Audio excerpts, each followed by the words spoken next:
This channel does not promote any violent, harmful, or illegal activities. All content provided by this channel is meant for an educational purpose only. Cancer Healer Center, a new beginning. দেখছেন টিভি9 বাংলা, রনিবা রয়েছে আপনাদের সঙ্গে। এই মুহূর্তে রাজনীতির একটা গুরুত্বপূর্ণ খবরের দিকে আমরা নজর রাখবো, কারণ তৃণমূলের সেকেন্ড ইন কমান্ড তার প্রস্তাব কি আপাতত ঠান্ডা ঘরেই। কারণ তৃণমূলের সেকেন্ড ইন কমান্ডের প্রস্তাব, সেই প্রস্তাব নিয়ে যথেষ্ট জল্পনা হয়েছিল, কিন্তু সেই প্রস্তাব কি আপাতত ঠান্ডা ঘরে চলে গেল? দলের সাংগঠনিক রদবদলে থাকবে অভিষেকের ছাপ, জোর চর্চা শুরু হয়েছে তৃণমূলের অন্দরেই। আমাদের সহকর্মী সৌরভ গুহ এই মুহূর্তে রয়েছেন আমাদের সঙ্গে। সৌরভ, এই যে সাংগঠনিক রদবদল নিয়ে এত জল্পনা চলছিল, এখনকার কি পরিস্থিতি, কি জানতে পারা যাচ্ছে?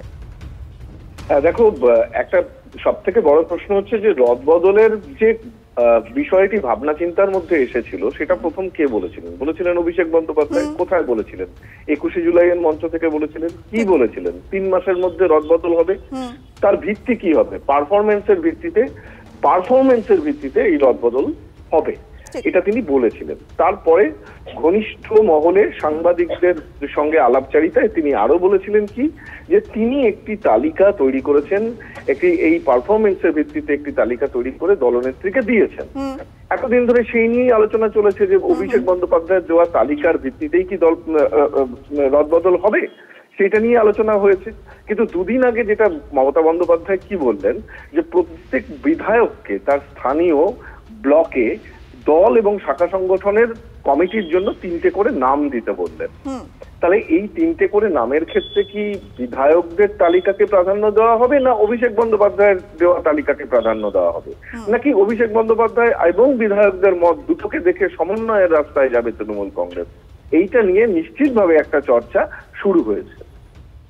বেশ, অনেক ধন্যবাদ সৌরভ, তুমি নজর রাখো। আর 21শে জুলাইয়ের মঞ্চ থেকে অভিষেক বন্দ্যোপাধ্যায় তিনি ঠিক কি বলেছিলেন শোনাবো।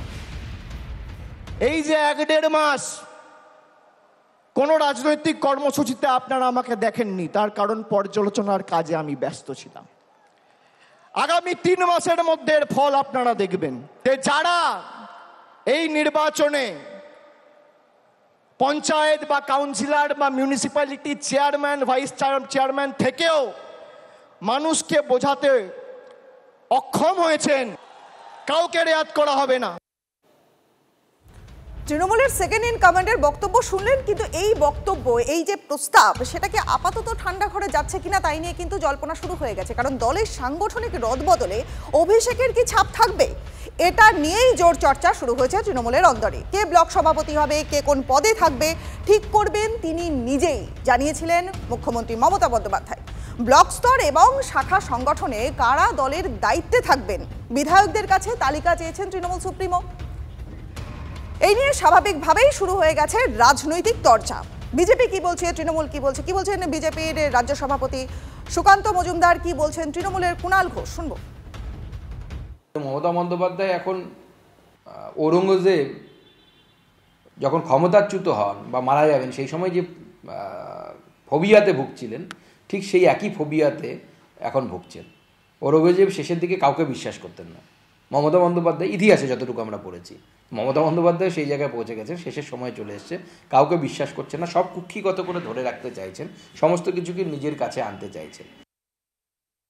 এ বিষয়ে একটি মন্তব্য করব না, কারণ যেটা সম্পূর্ণ সাংগঠনিক বিষয়। দলকে নেত্রী যদি কোথাও কোনো ইনস্ট্রাকশন দিয়ে থাকেন, দলকে কোনো বার্তা দিয়ে থাকেন, বা দলের মধ্যে নানা প্রক্রিয়া থাকে, সে বিষয়ে একটি মন্তব্য করব না। অভিষেকবাবুর তালিকাটা কিন্তু আপনারা বলছেন দলের অভ্যন্তরীণ প্রক্রিয়া, তো সেটা তো দলের ব্যাপার। তো সুতরাং দলের অভ্যন্তরীণ যে প্রক্রিয়া আছে, সেই নিয়ে আমরা বাইরে কেন কথা বলবো?